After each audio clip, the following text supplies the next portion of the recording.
Welcome to Spotlight. I'm your host, Amitha. Join us weekly and get inspired by success stories. Today we'll be talking to a female community leader who wears multiple hats. A human resources professional by training and education, a published author, writer and director of many short films and documentaries, and an entrepreneur.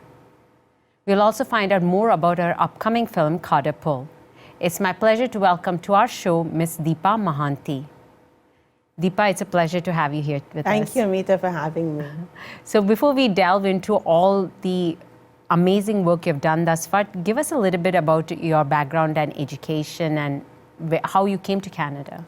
Great, and first and foremost, thank you, you and the team for having me here.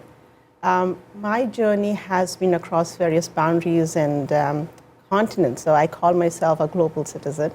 Born in India, I was educated till grade 3, and then I moved on with my parents to West Africa, where I finished my A-levels because my dad was he was an engineer by profession, and he had international projects. So as a family, we would go with him. So my initial education was in Africa. I have 2 bachelors, one in law, one in commerce, management honors from India. Then I also have my HR diploma from the UK. So this is where my education goes. So technically, I am a human resource professional by education and training. And I always can't emphasize enough that how I work very well with people. These are the true assets in my life. And I think this journey of the human resource, as a human resource professional, was amazing. I met different entities, personalities, environments. Oh my God! And it was like every time I would search a challenge from what I was given, and then source a talent for the challenge, it would be a kind of accomplishment for me. So that was a beautiful journey that I always relish. Mm-hmm. So yeah, that's a bit about my education. And I have worked with Fortune 500s and conglomerates, nice. Like British Airways. That was my first company to work for when I was 21 years of age.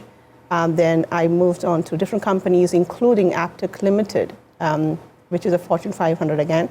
My journey then went to Dubai, UAE, where I lived 10 years of my life.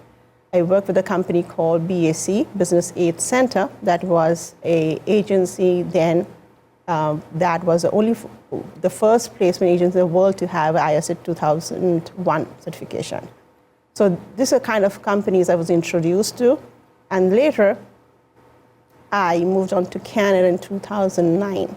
My first job, again, was in a Fortune 500 as a HR. So, and I got the opportunity to host a live networking event with HR professionals, and that was very, very interesting for me. So here we are having coffee and talking a beautiful rendezvous with like 28 HR heads over a table, and that kind of was an eye-opener. Come on, like, it's so difficult for us to even pass through a HR personnel in an office, right, in an organization. Mm-hmm. And here we have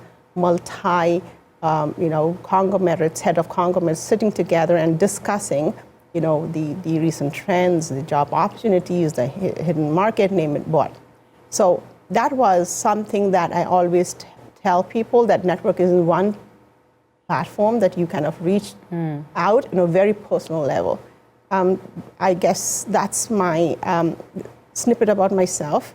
And then that's awesome. Like you said, you're a global citizen, truly, and delving into many areas or sectors.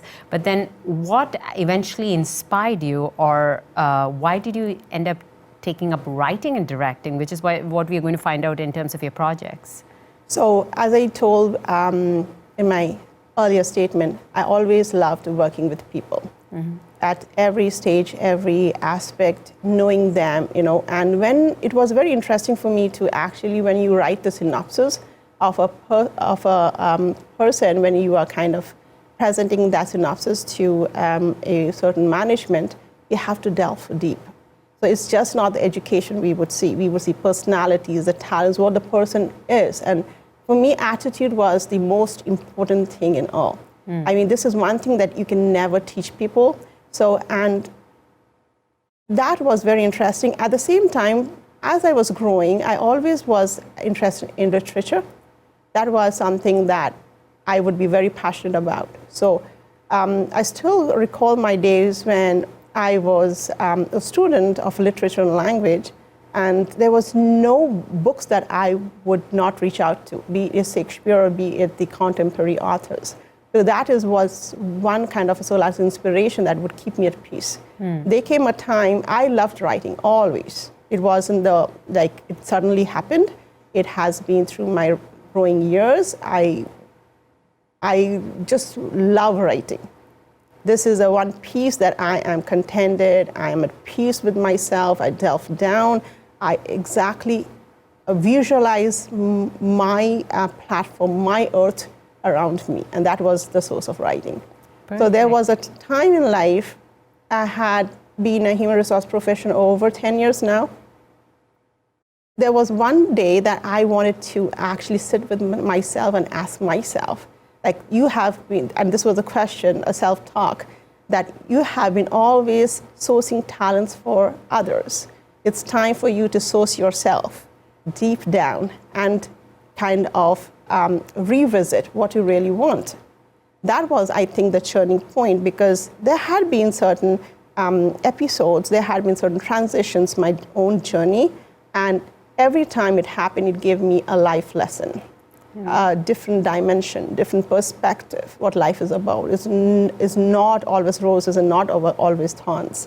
So that was a time when I sat with myself over a steaming cup of coffee, revisiting myself, evaluating, and actually kind of thinking, what do you really want at this midlife of yours? So it was a journey of self-discovery. Of course. And you went after what you were passionate about, always writing, but now you're a published author. So we want to find out more about your work. But before that, it's time for a short break.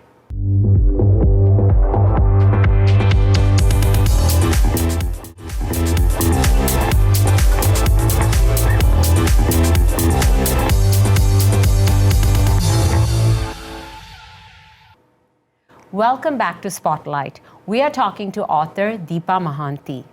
So now, Deepa, it's exciting. Tell us about your most recent publication. So it happened in 2017. My book got published, and the name of the book is Pourquoi Maisha. People do ask me why Pourquoi and why Maisha. So my answer is because I live in Canada and this is my home since 2009, and I'm very committed and feel that belongingness. I thought there are two beautiful languages that are official. One is a French and one is a English. So the French one is why, and then I thought, English, what do I put? And then I thought, why not put diversity, and that's Maisha, that's an Arabic term that means life's blessings. So here I'm writing a book in English, and here we have a French title as to why, so people understand that we are inclusive. There's a lot of belongingness, and Maisha is my non-for-profit I'm very passionate about. So that is how if you were to translate it in English, why the life blessings. Nice. And tell us more about what inspired the content of the book. So this is a journey. It's a biopic, my own biopic. It kind of illustrates little fantasies as a child, where the legacy from where I come, and my dimensions, my perspectives of traveling, which was delightful because this was a present from a father to a daughter, and the ecstasy I felt, and then as I was growing up, my feelings that were like a child kind of turned around, and the transition thereof, and then my pitfalls. There's time that I actually hit the abysses that had no bottom. It was a bottomless abysses. And then I resurfaced back. So this is a journey that I find myself inspiring to read, the reason being that it's me. It's not depicting nobody but my feelings, my journey. And the reason I wrote it is because there are many people on the crossroads of despair and survival. Some make it, some don't. So this is perfect an example that if I could, so can you. Amazing. And it sounds like everybody could relate to that because we all have a life journey that's filled with hills and valleys. Now we hear a perspective coming from you, but you never know who it will touch because, like you said, everybody goes through something similar. So this is great, and it's already getting great reviews. How do you feel about that? Oh, I have a fan following, and what attracts me is not the numbers, but the feelings and thoughts behind it. Nice. So some said that we couldn't leave the book, but had to finish in one sitting. Some said that it kind of resonates me as a mother. Some said that that when I was reading, there was a certain point that I could not stop tears rolling. So these are the little statements that are kind of touched me. That yes, my job is made. The job of an author is just not how many books you sell, or how many people are your fan followers, or how much you are in a limelight whatsoever. The purpose of an author is to resonate to that very reader and have the feelings felt. So I think I made my purpose. I absolutely agree. You're a genuine author in that it's not about the following, but making sure you have touched the lives like you intended to with your story. So for our viewers, where can we find the book? It's in Amazon, but having said so, the best way I like to have people read my book is to connect with them individually, because I feel that personal connections are relationships that you make. And these relationships, I'm just to let you know that I'm a great advocate of family and relationships, and I hold it close to my heart. So the best way is, if you want a copy of my book, reach out to me, and I will be more than happy to reach out to you, and we can have a rendezvous over coffee, and that's the best thing that can happen. Wow, that's amazing. You have a special invite from our very accomplished, published author, Deepa Mahanti. This is great, and you have not just stopped there at writing, books. You have gone on to also writing and directing films.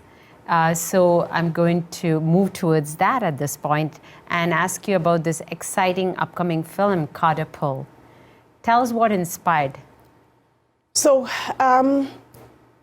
when I say Catapult, people do ask me why Catapult? What's Catapult? And I always tell people, we have a wonderful tool that is right here in the palm of our hand, and that's the Google. So Google, guys, Google the word Catapult, and you'll get a full synopsis of what it does mean. To me, what struck it the most is it's the most priceless flower and expensive flower in the world.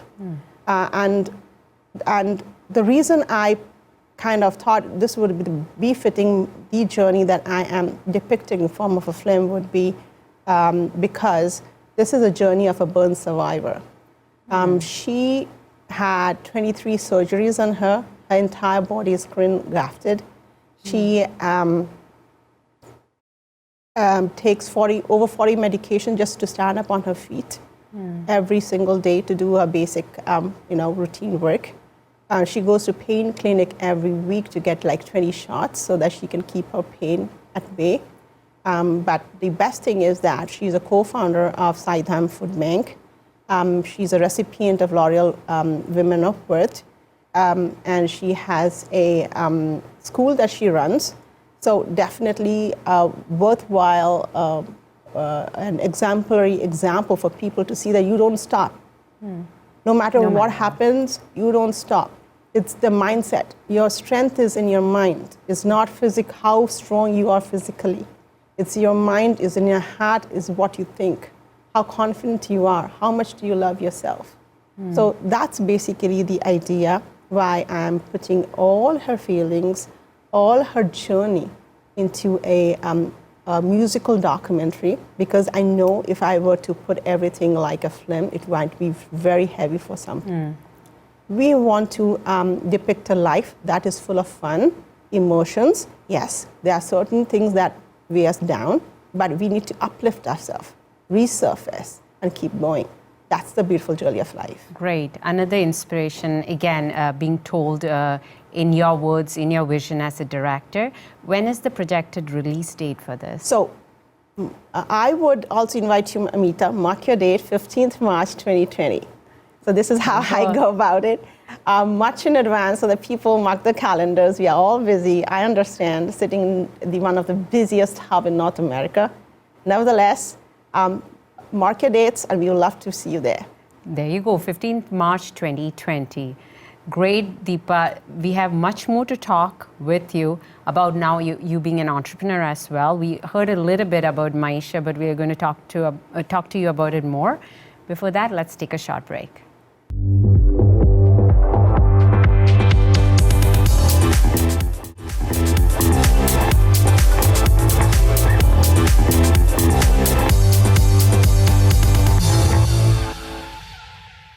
Welcome back to Spotlight.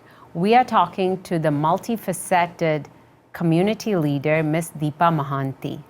So this is great, Deepa. We heard about you as being a published author, Pourquoi Maisha. We heard about the upcoming film, 15 March 2020, Cardiple. And now it's time to turn to you about managing two companies. So tell us more about Nikisar Inc. and Maisha Inc. So Nikisar is a media company, and our vision is to promote social justice through films. And the idea is, again, unity, diversity, and equity in the community, because we live in a multi-diverse community that's in Toronto. And our projection is, basically the vision and the mission of this company is touch the hearts of people through humanity. So that's basically the focus of Nikisar. Maisha is a non-for-profit, and again, we believe, and the tagline is voice of the people. That's Maisha's tagline. So here we look out for voices. When I say voices, voices that are real, the stories that touch people's heart, people that have journeyed and are successful, people who are confident, with themselves, people who have the courage to break boundaries and barriers and be there, the real self. So through events, through conversations like these, we invite people to kind of be in the community, come forth, volunteer, bring beautiful speakers, different diversities, ethnicities, and kind of reach out to the audience saying, listen, no matter where we come from, deep inside we're one and the same. So that's the message. Great. It sounds like everything you take on has something to give back to the community. Even with the writing and the directing, yes, part of it was you within who really, gravitated towards the topic because you always loved it growing up, but part of it is also giving back to the community through all the messages that you have, whether it be in your book, your film, and now through your two companies. I have to wonder, with everything that you do for the community, do you have any time for yourself? Like, what do you do to rejuvenate? Very good question. I love music. I love traveling. I have been to 11 countries so far. Nice. I wish I could have a handful more, but still then, I'm getting there. The traveling is one thing that I would love people to invest in because you create memories. Memories for lifetime. Nobody can take it from you. In that context, I'm kind of selfish because it's in you. You have all the memories when you are 90 years old, sitting in one rocking chair under sunlight and reflect on life. All I see myself doing is just smiling and said, yes, I lived mine. Have you? Nice. So that's the purpose when I say that if you have to invest in yourself, invest in traveling. You create memories. You meet so many wonderful music, cultures, people, cuisine, art, name it. I mean, the list is on. And what you gain is knowledge.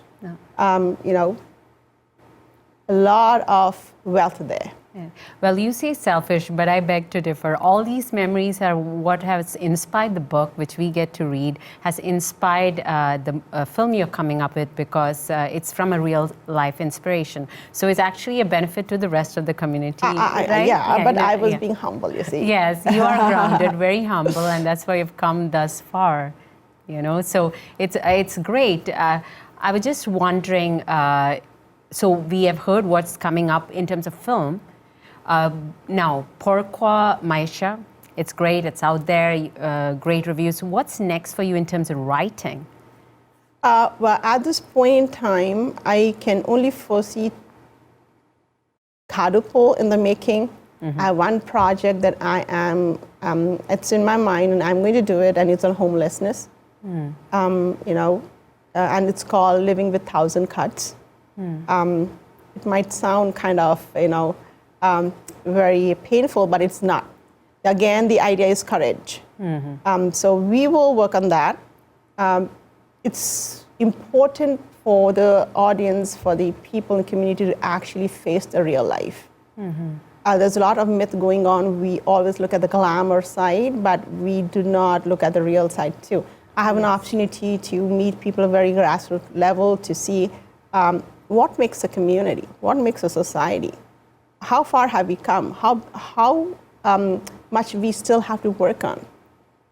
Yes, we are in North America, and you know, it's a beautiful community, but a lot of work to be done. So only until the fact that you are introduced to the reality of life, you don't realize it. So Very this well is basically said, the yeah, we need more authors, directors like you to be able to talk about these topics that people tend to brush aside because, you know, it's inconvenient to do so. Of course. So hats off to you, and thank you for doing that. So it's been great talking to you, Deepa. Today we saw the many sides of you, which is quite inspirational. When people tend to stick within their comfort zone, you have gone outside the comfort zone and exploring everything. Yes, you say for yourself, but it's for the greater good of the community. At this point, I would like you to turn to our viewers and give them some words of advice for those who aspire to be like you, but are afraid to go towards that. So all I can tell you guys is that you are beautiful, love yourself. It's a difficult journey, I would say that, but just love life. Thank you very much, Deepa. We are so happy that everything going well thus far for you.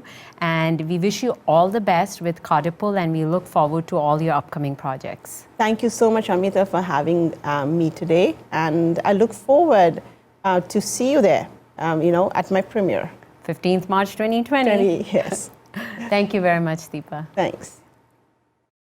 So there we have it, Miss Deepa Mahanti, who has inspired us to support works towards a social cause.